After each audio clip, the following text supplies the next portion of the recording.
And certainly for me as a Jew, I can never get rid of the stain that Jewish people have committed a genocide. It's murderous, it's cruel, but it's just been cranked up to the kind of ghastly spectacle that we see now. People see a genocide going on and they don't want it in their name.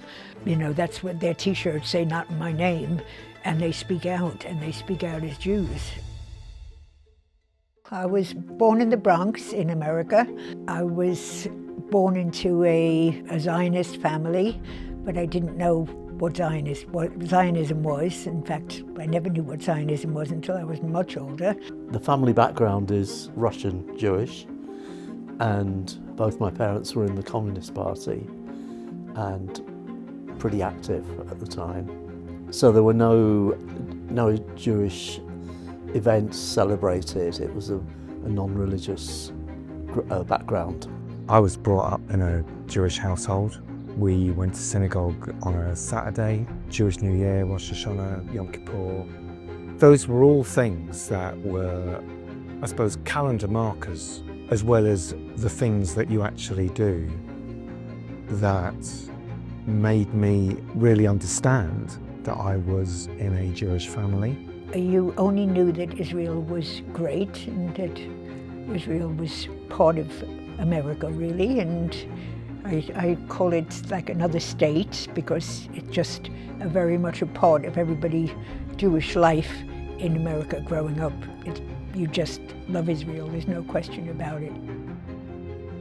The steps from being a child, really, that grew up to understand that Israel was a place of safety for Jewish people, a guard against the Holocaust. The Holocaust featured very largely in my childhood, to where I now understand and know that Israel doesn't make Jewish people safe and that it isn't actually part of the Judaism that I understand. My grandfather was a cultural socialist Zionist and was very keen on really spreading socialism from Russia to the new land.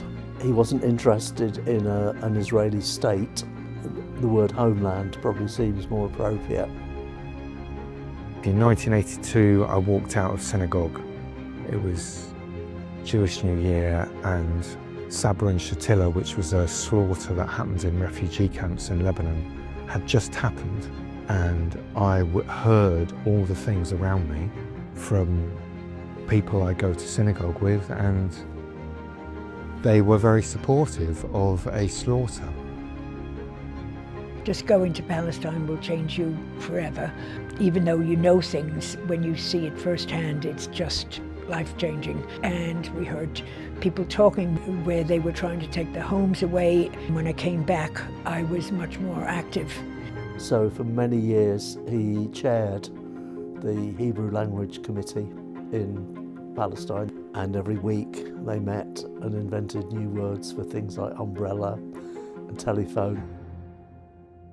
Then the second time I went was with a solidarity choir. Things had changed so dramatically. Things were the same, but so much worse. And this was well before, October 7th. It had already changed, and now it's changed that much more. There is now a genocide happening against Palestinian people.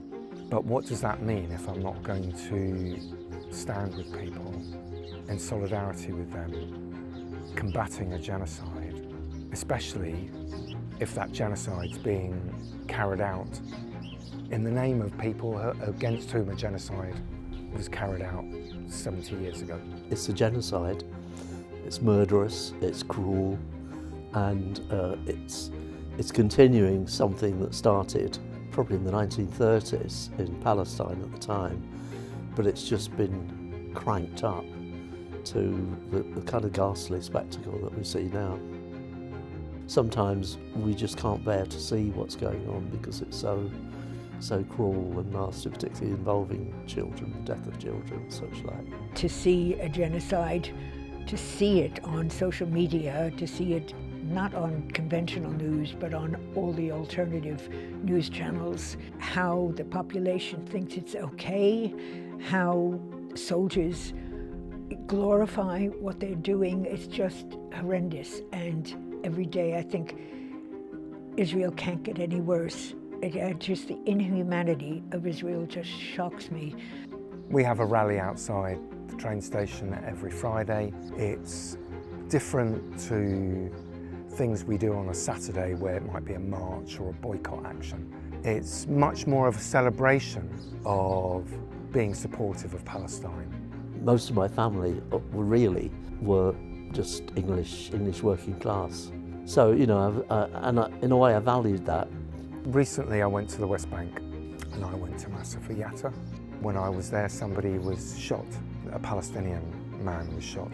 I stayed with some Bedouin people who are under daily attack from settlers. October 7th turned me into a Jew again, because I just thought it is so important to speak out as a Jewish person, to show that there are lots of us that don't agree with what's going on, and just because you're Jewish doesn't mean you're going to support Israel. It's just unbelievable what's going on. The amount of land Palestinian people have has shrunk massively, but they refuse to leave. They cannot understand, and will never understand, that attachment to the land. I've always been very interested in the Jewish people in Europe. Unfortunately, many of whom were wiped out in the Holocaust. But I think one of the things that people like me is finding out more about that Jewish radical tradition. They're not all screaming fanatical Zionists wagging their fingers at you. A settler would be up against my fence, for example, if I was Palestinian, and they'd be just there with their sheep and their guns, and it's extremely threatening. So to be able to stay on your land under that sort of pressure is absolutely incredible. Multiple people are dying every day, children are dying every day, and we cannot just sit in our houses. We have to do whatever we can. The people in Palestine need to know that there are people all over the world that are on their side and that are marching and speaking and doing everything they can. If they want peace, they have to treat people with dignity and change things.